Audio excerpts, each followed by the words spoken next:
So we have one from Symbolic Stance. Symbolic Stance. And they say, Tom and Ben,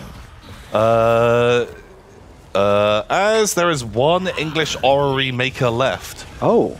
If I specialize, is this a Sith or Highlander situation? Oh, so then, yeah. Sorry, carry on. What is our weapon of choice? Planetary mace or Saturn's ring circular saw? Ooh. And what's the period of inevitable betrayal? A Jovian year or a Saros? Wow. Love the idea of Sith or Highlander rules. The Sith, well, the master and the apprentice, and then the apprentice kills the master. I think I know how you solve this. Well, the Highlander's pretty cool. You just come in and just chop.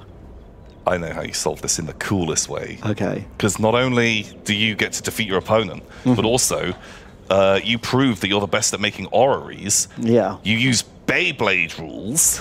Right, and what your orreries fight. They move into each other with all those spinning planets and stuff like that. You know, bonking into each other. Perfect. You set a date on with your orrery, and when the Earth gets to that point, nice. That's when you meet. Yeah. And you Yeah. There you go. Perfect. So it is kind of Highlander rules, but crossed with Beyblade. Yeah. Highlander crossed with Beyblade. That's the classic format. I mean, it's kind of obvious now when you put it out like that. Is almost too obvious. But yeah, that is the dream.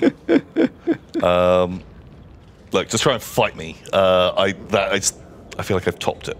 I can't. I'm not topping that. Holy shit. That's amazing. Boom. Or, old school Conkers style, stick a rope through your orrery and batter you each get one turn, smashing each other's orrery until there's only one left standing. That's a real nice second place idea. Yeah. But I think you're losing a lot of the spinning is very important. A lot of the spinning. Yeah. Which is, if an orrery doesn't spin, surely that's just like a, it's like a map of the solar system. Like a child's mobile. Like a child's mobile. But even child's mobile spin. Oh, shit. It's just a model of the planets. Yeah. It's just balls on sticks at that stage. Yeah. And who wants that? Okay. Jeez. I think I got it. Thank you, Symbolic Stance. Thank you. But now they've got a difficult thing because they're no longer building their orreries for accuracy, but rather for game advantage. But then you'll have, the Robot Wars style panel. We're bringing in a third element. Okay. So instead of style, damage, and aggression, it'll be, accuracy, damage, and aggression. Accuracy, clockwork. Clockwork. Yeah. And, spin power. Yeah, okay. So you get just off of all three. So if you just nail, the clockworks and the damage. Yeah, it doesn't have to be accurate at all. But you're gonna lose out. That's like 30% of the total points that you could be getting. That you're actually gonna miss out on. Yeah, true. So gotta watch out. Gotta watch out. Oh, right. We need to recap. I've forgotten what's going on in this map. Me too. Me too. I know that we's Gobbos. We is Gobbos. We're attacking a lot of people. We're currently involved in World War Dwarf. We are. We're fighting the Bedgar. And why has he got all these territories? They look. Oh yeah, that's right. They made Bedgar and Skarsnik mortal enemies, and then gave them near identical faction colors, which I hate. So this is our territory with a very slightly lighter shade of blue. Yeah. Fuck me. Why? Like if you look by here, they're so different to each other. And we actually that's our border. Yeah. I actually thought we owned all of it. Okay. Oh, he's tried to teleport away with all of his Gatling guns. Ruh-roh. I will happily. Oh, underway interception. We could fight it and we wouldn't lose those guys. They are only Gobbos. We can always get more Gobbos. Kill them. Kill them. I didn't want to look at their names until after. Yeah.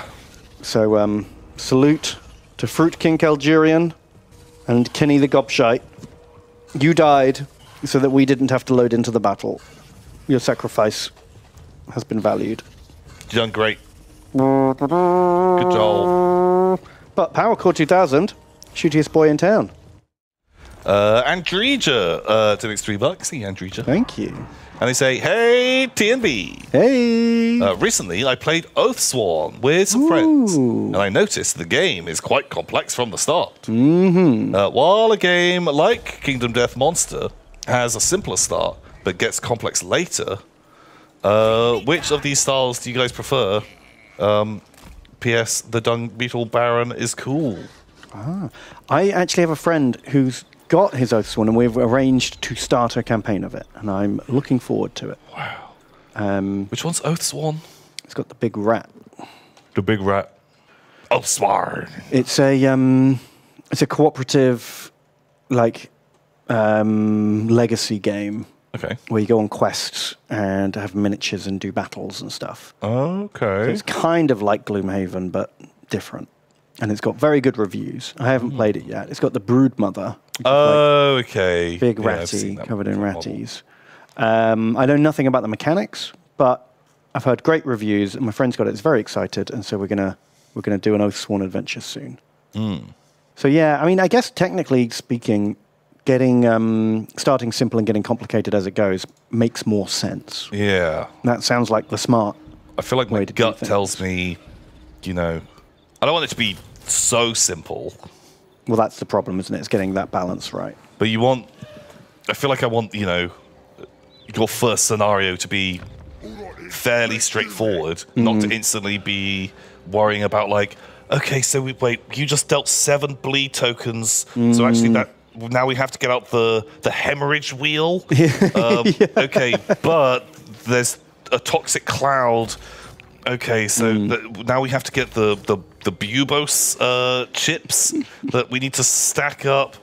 Oh, but there's you know, antibiotics. Yeah. But actually, he used 3 last turn, and so they're not. They have diminishing returns on the. Oh God! And which page in the book is that on? Yeah. So the idea of what is too complicated is obviously like massively different for each player. Oh, 100%. Yeah. You know, what one person says is too much is not enough for another.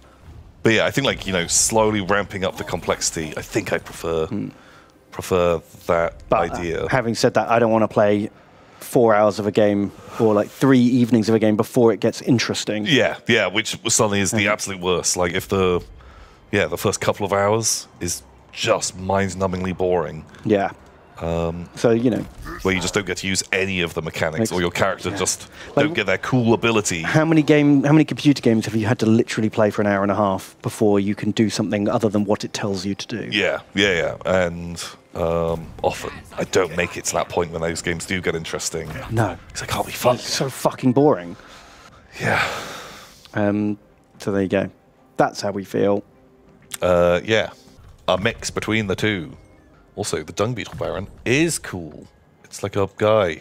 Is that the guy we looked at last week? No, we looked at the Dung Beetle Knight, but the Dung Beetle Baron is just like a far bigger, chunkier one. Cool. But I don't know if he has a poop ball, which is honestly... kind of a defining characteristic of a Dung Beetle. I'm going to say 70 to 80% of why I like the Dung Beetle Knight. Because if you fight with a giant ball of shit, you're kind of a pretty cool dude. Yeah. The Dung Beetle Baron has a mountain-sized ball of poop. But do you get to use that in the game? Because if you just tell me, like, everywhere is poo... the whole level is poo, Tom. It's not modelled. Yeah. I want the poopy. I want the poopy in the game. But the actual model of the Dung Beetle Baron does look legit. Does look super, super nice. I do want that. When's it out? You live in the poo. Okay. Now you're talking my language.